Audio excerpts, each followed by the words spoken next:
décision subite. non est-ce que moom Ousmane Sonko. est-ce que mën nañoo assurer que ni bis bu génnee par rapport ak engagement yi muy jël nga xam ne nekkagul président est-ce que wóor nañu ni dina am engagement boobu devant les bailleurs ba li mu wax nii en tant que candidat simple bu toogee ak bailleurs yi dina waxaat loolu dina taxaw imposer boppam. ba nga xam ne beneen mbir bi aussi mooy que ni Abdou Diouf muy Abdoulaye Wade souvent dañu leen di reprocher ni c'est des gens yoo xam ni souvent bi ñu fiy jógee ñi ngi liggéey mais ñi leen entouré seen entourage moom moo am problème. donc yow rek mënoo changer dëkk bi certainement que war nga am entourage boo xam ni yaakaar nga fi ñoom par rapport ak politique bi nga bëgg ne mën nañu def ko. est-ce que aujourd'hui commencé nga réfléchir sur des gens crédibles yoo xam ni wóor na la ni boo nekkee à la tête du pays ñoom du ñu nekk ci suuf di def loo xam ni nekkul noonu. est-ce que mën nga par rapport ak deuxième question boobu est-ce que yow jàpp nga ni lii ñu liggéey ñun ñii ci ñeenti at yi man Ousmane Sonko man rek maa ko liggéey mais man ab toq laa ci. tey suñu mouvement des cadres rek defe naa ñoo ko ëpp ci Sénégal keroog bu ñu koy lancé y avait plus de 300 cadres programme bi parce que li mu ban doon expliqué. lii maa ngi ñëw lii livre vision la programme bi ficelé nañ ko ba pare nañ ko gis nga programme bi dañ koy chiffré daté ko chronogramme day am an lépp lu ñu wax rek nañ ne nii lañ koy financé. kañ lay génn pare na mais ñun on attend xanaa kay peut-être suñu valider suñu candidature ñu doog a génne programme joxe ko. bon mais nit dafa complexe mais man jusqu'à preuve du contraire parce que ñun logique politique bi ñu ñëwee ci Sénégal 99% ñi ñëw rejoindre Pastef li ci ëpp mosuñu woon def politique c'est pas des politiciens discours bi ak posture bi moo leen intéressé ñëw dugg ci parti bi wan nañ ñu loo xam ne parce que amul lu ñu séddale ci Pastef te tey ñoom ñooy génne seen i dërëm ñooy financer toutes les activités de Pastef kon ñooñu jàpp naa ni am na lu ñu gëm am nañu gëm-gëm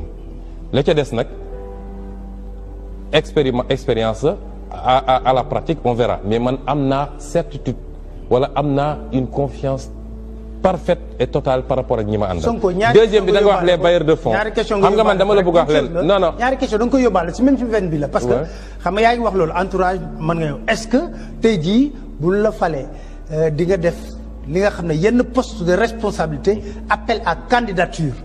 nga xam ne méritocratie la ñuy wax du xeex nañ ak man ànd ak man war naa ko jox ndombal tànk beneen bi moo de yow est-ce que tey jii bu la falee da ngay jóge ci bopp Pastef na man je ne suis plus président de parti. non yooyu tontu naa ci fii nee naa. mais xam nga fii.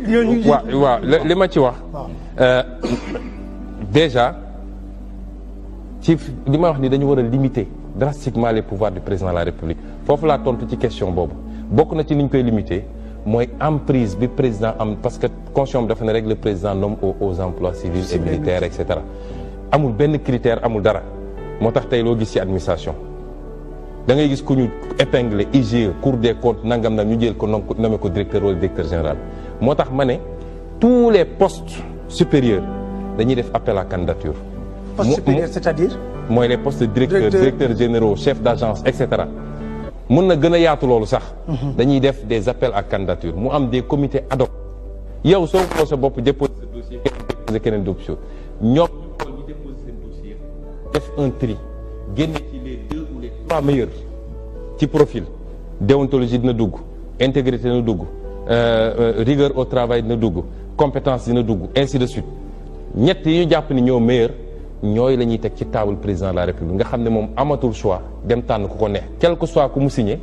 au moins leer nañu koy c'est parmi les meilleurs. Côte d'Ivoire mi ngi koy def léegi poste directeur général bi ñu ko waree bu impôt domaine bi ñu ko waree joxe daaw dañuy def appel à candidature Togo mi ngi koy def depuis 3 ans ñun tardé benn tardement boo xam ne président de parti wax dëgg yàlla am na président de la république bu dee dëgg président de la république la am na leen lu mu war a tal lu dul gérer parti. man mii sax fi mu ne nii dañ may wax président de parti waaye gérer wu ma parti le coordonnateur du parti l'administrateur général mooy gérer parti man aw ma jotu ma gérer parti loolu dafa war a jeex Sénégal dafa bokk ci mesures yu importantes yoo xam ne pour limiter les pouvoirs du parce que man pour man le problème du Sénégal c'est l'institution présidentielle tayle dama toog di waxtaan ak gars yi mel leen man gëw ma régime présidentiel wala présidentialiste man régime parlementaire laa gëm. c'est-à-dire. mooy régime boo xam ne. changer le mode de scrutin de l'Assemblée nationale renforcer le pouvoir de l'Assemblée nationale. li ma gëm man. non li nga bëgg est-ce que loolu ngay appliquer. voilà est-ce que loolu ngay appliquer. non est-ce que loolu ngay appliqué boo nekkee déclinaison yi bëri na non dama wax man li ma gëm. dama bokk li nga gëm est-ce que boo nekkee président loolu ngay appliqué boo toogee. justement est-ce que régime parlementaire ngay appliqué. non dama comme par exemple Mamadou Dia ak Senghor. déedéet loolu c'était pas ça foofu on avait un bicéphalisme au présidentiel. donc boo ñëwee da ngay appliqué régime parlementaire. bàyyi ma expliquer dama wax sama xalaat laa wax man. waaye dama bokk ci kuréel ànd ak ay nit dañuy waxtaan. am naa sañ-sañ wax man sama xalaat dama gëm man ni le bon modèle mooy le régime parlementaire encadré parce que autour du régime parlementaire mu ne woy instabilité nangam non le régime parlementaire n'est pas forcément instable le régime parlementaire canadien n'est pas instable parce que li tax ma gëm ko mooy du créer benn surhomme benn waay boo xam dañ ko naan yow yaa fi nekk yaay lépp yaay truc mun nga def lu la neex après tu as immunité juridictionnelle tu as ceci tu as soo paree mun nga dem tëddi fële quel que soit loo def mais régime parlementaire li tax mu intéressé ma encadré laa wax mooy déjà le premier ministre dafay am légitimité parce que dañuy voter à l'Assemblée nationale mu am majorité ñu seet chef de file bi majorité bi mu nekk le premier pourtant looloo am actuellement léegi parce que semi parlementaire moo am fan Sénégal semi parlementaire la déedéet premier ministre bi il n'est pas élu il est nommé premier ministre xam nga par rapport à ses responsabilités non damay wax rek le premier ministre au Sénégal il est élu il n'est pas nommé ba pare amul sax parce que France bi ñu defee seen réforme. non au Sénégal il est nommé. il est nommé il n'est pas élu dama juum. mais France bi ñu defee seen réforme sax dañu ne léegi c'est le premier ministre qui définit la politique de la nation fii loolu amul c'est le président de la République. premier ministre fii benn voilà moom benn kii la nii rek mais premier ministre moom amul solo fii Sénégal moo tax éliminé woon ko fi génn nañ ko fi sax benn instant. mais deuxième attrait bi ma gis ci régime boobu mooy ki ñuy jox lenge yi. dafa am une obligation de rendre compte de manière permanente 3 fois par semaine mi ngi Assemblée nationale jàkkaarloog les députés la représentation parlementaire di défendre ses projets gis nga temps yi Grande-Bretagne débat bi sur la sortie de l'euro ak li war a am du benn président buy toog fële ni décider naa def naa lii day ñëw toog ñi nga xam ne askan wi ñoom la ñu fal muy les députés di défendre ces dossiers le peuple di déglu les deux versions xam mais fii mun nga gis ku ñu fal ba mu jóge fi musoo gis mu toog wax fu ñu ko contredire sax même suy def émission sax day tànn ay journalistes ñu préparer ay questions mu ñëw wax donc mais su ma waxee loolu su loolu amul it ma terminer su loolu amul it fii li ma fi proposé c'est un encadrement une réduction des prérogatives du président de la République boole naa ci loolu à part li ma wax noonu ci kii bi nee na les fonds politiques li ñu jox président de la République il faut les supprimer c'est des fonds de corruption mënoo jël dans une démocratie 8 milliards jox ko nit ne ko su la neexee nga taal su la neexee nga tëj mu jël waaw parce que souvent yéen candidats yi du ñu leen dégg nag ci train de vie de l'État on a l'impression que peut-être boo leen toogee da ngeen di bëgg a maintenir ñoom ñëpp ils ont sama bàyyi ma développer rek ci train de vie de l'État mais dama ne la suppression loolu des fonds politiques ñetteel bi parce que bëggoon naa développer lu bëri mais xaju ci ñetteel bi ma proposé nee na la responsabilité politique du président de la République il faut qu'elle soit consacrée parce que actuellement président de la République responsabilité juridictionnelle la am mais boo xam ne presque kenn mënu koo mettre en œuvre parce que c'est uniquement pour haute trahison ni la constitution ni la loi ni la jurisprudence rien ne définit la haute trahison c'est quoi yow mën nga ma wax la haute trahison c'est quoi ba pare il faut une juridiction spéciale et des conditions de mise en accusation spéciale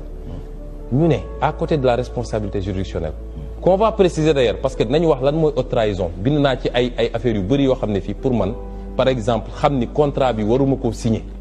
parce que contrat bi dafa violer le code pétrolier waaye sama rakka ngi gis ma signer ko loolu pour man c'est de la haute trahison bind naa ko fii et yu mel noonu laa wax mais en dehors de ça la responsabilité politique mooy que le président de la République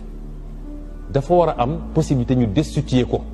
bu defee yenn faute grave yi loolu même la France bi ñuy topp nii depuis 2007 dañ ko inscrire seen constitution présidente Brésil bi Dilma Rousseff ci base boobu lañ ko destituer présidente sud-coréenne bi il y a 2 ans ci base boobu lañ ko destituer mooy su amee ay affaires yu grave population bi yëpp génn ñu ne lii c'est extraordinaire kooku amatul légitimité ak dignité pour diriger le peuple. Vraiment c'est bien dama doon ñëwaat surtout la politisation de l'administration yow yaa ngi nekkoon impôt domaine nekk biir administration du politique aujourd'hui on a vu des patrons dans l'administration impôt domaine des ministres des trucs ñu nekk di politique. comment régler et il y a des gens de Pastef qui sont dans l'administration du politique. par exemple mooy yow tey jii loolu dafay vraiment yàqal Sénégal ci lu bëri te loolu naka nga ko mën a résoudre naka ngay def boo ñëwee. la politisation de l'administration d'abord politique dafa am ñoo xam ne yoon daf leen ko tere ak ñu mu ko terewul magistrat yi la ko tere ak les corps militaires et paramilitaires armée douanier et cetera. mais nañ leen nag ñu am seen opinion politique mais nañ leen ñu voté. mais nee nañ leen yéen waru leen def politique. en dehors de ça ñeneen ñëpp dañ leen reconnaître la liberté politique et syndicale tant que loi boobu mi ngi koy reconnaître munoo tere nit def politique. léegi nag déedéet léegi nag. ñoom tous les cadres de non tous les fonctionnaires de l'État qui sont dans l'administration de politique kon yow tu valides non soo ma bàyyi ma terminer rek naa la expliquer pour man tant que ñi ngi def politique violé wuñu benn loi ci Sénégal li bon mooy li ñuy def jël ay xaalis bu dul jeex di ko du xëpp ci politique bi te ñëpp xam ni position yi ñu toog la ñuy jëlee xaalis boobu waaye du xaalis gu ñu ñàkk parce que amul benn fonctionnaire bu mën a am ay millions wala ay milliards yu politiqué wala jël même ay auto administration ay leneen di ko politiqué loolu moo garaaw. deuxième bi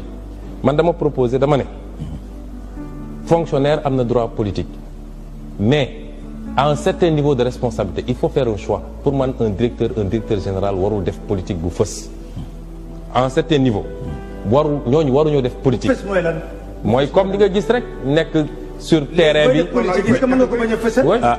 non xam nga nit mun na am carte membre parti. adhéré ci parti ne bokk naa ci parti bi. mais dem ba ñu ne la yow yaay suñu responsable Médina wala yaay suñu responsable Ziguinchor yaay suñu responsable Louga wala Parcelles Assainies. nga nekk nag tout le temps yaa ngi meeting yaa ngi lii yaa ngi laa kooku laa wax. parce que nit mun na adhéré yow peut-être bokk nga ci parti te kenn xamu ko. nit mun na adhéré ci parti te kenn du ko xam.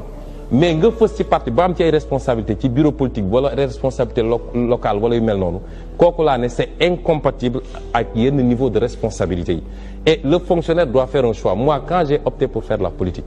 woo nañ ma proposé ma poste directeur mais dama ne bëgguma poste directeur je n'en veux pas parce que je tenais à garder ma liberté politique du benn du ñaar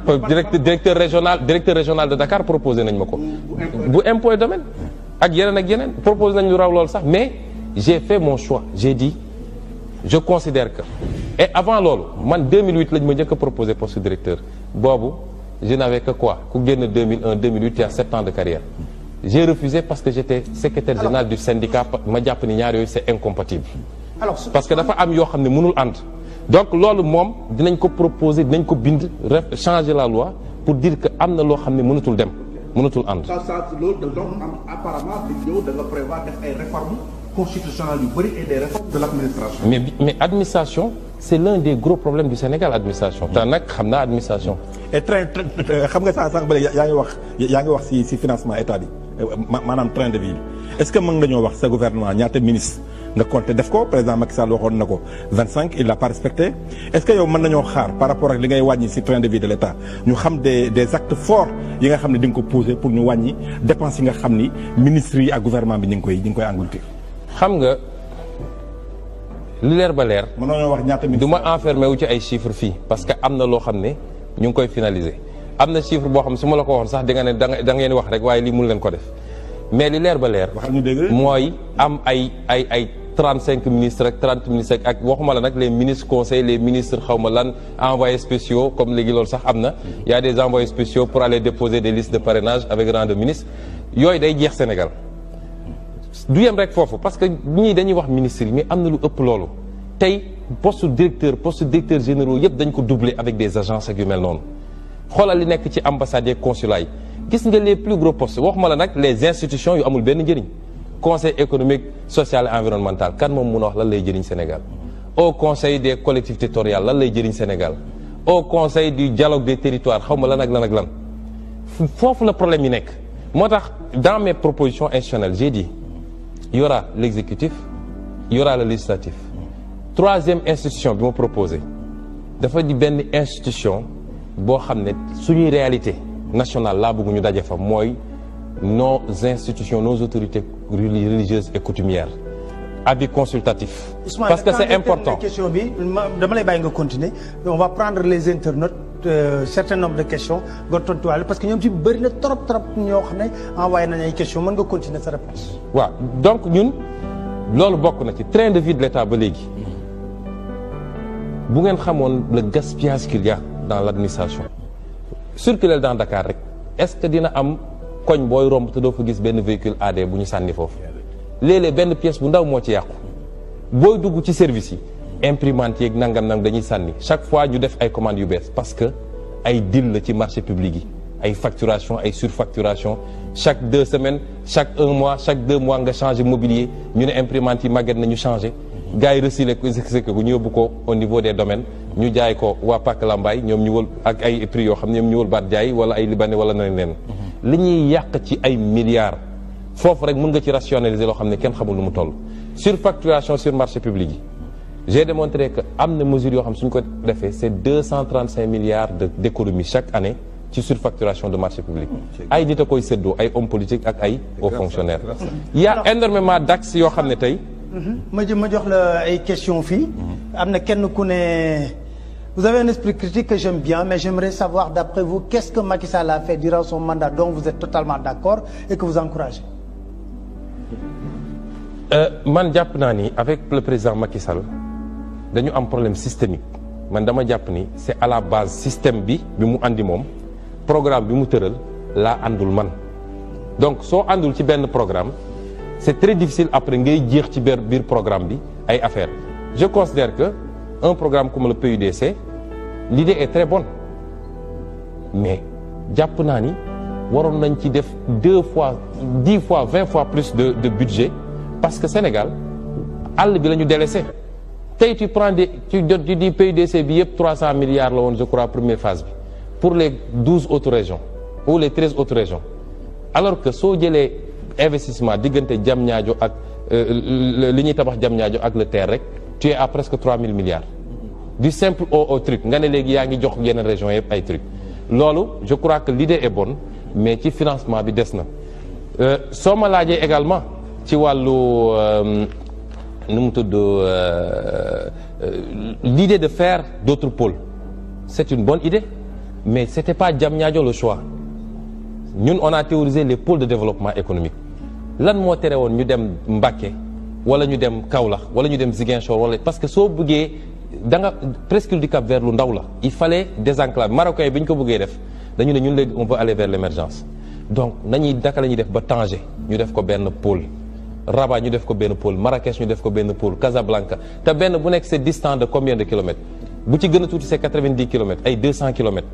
loolu day permettre nga concentrer les populations chez elles les gens ne sont pas obligés ñëpp di ñëw Ndakaaru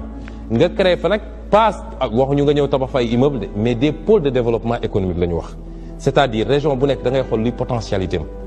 nga créer un pôle de développement économique par rapport à ces potentialités-là région de Cap-Vert am na beaucoup de potentialités ci wàllu pêche ci wàllu zone des Niayes bi ak yu demee noonu foofu ngay def potentialité am soo demee région du centre parce que da ngay jël plusieurs régions boole leen am nañu c'est le bassin arachidier am na un potentiel extraordinaire ci domaine boobu soo demee dans la région sud-est mooy Tamba Kédougou y a un potentiel minier extraordinaire on doit pouvoir avoir là-bas un programme minier extrêmement structuré ainsi de suite donc waaw c'est bien Aïcha continuer nga daaneel foofu parce que ñu permettre internet yi participer parce que sont très nombreux ci réseaux sociaux yi programme Promoville c'est un bon programme mais c'est pas à l'État de faire les villes ana mairie parce que bëgg nañu tali bu ñu def ci buntu kër jàmbur sax ñu ne Macky Sall moo ko def loolu mairie yi ñoo ko waroon def un État central s'occupe des grands axes ak yu mel noonu vous avez fait une tournée au niveau de la diaspora sa lan mooy place ak rôle diaspora ci sa politique lan lay doon mais Pape moi j'ai pu faire l'Amérique du Nord au moins États-Unis Canada j'ai pu faire 5 pays d'Europe Italie France Belgique etc mais on ne peut pas développer le Sénégal sans la diaspora maa ngi koy dégg léegi mu tudd diaspora mais la diaspora elle souffre lan mooy problème diaspora man ma demee foofu brièvement les problèmes les plus saillants la diaspora elle souffre la diaspora bi dañ leen seetaan amuñu protection au niveau des consulats yenn saa yi dañuy am difficulté pour am seeni papier ku ci am problème foofu de ménage ñëw jël say doom dem tëj am na beaucoup de gens soi-disant clandestins yu ñu tëj aussi amuñu ndimbal su desee amee mënuñu rapatrier seen diplôme yi ñuy amee fii bu ñu demee foofu duñ leen ko nangu reconnaître da ngay gis ko am diplôme yu kawe duñ leen tug te yooyu marocains yi nga xam ne ñoom dem nañ ko négocier ay Espagne ak yëpp dañuy reconnaître diplôme suñu permis bii sax soo demee Maroc ñu ne la am nga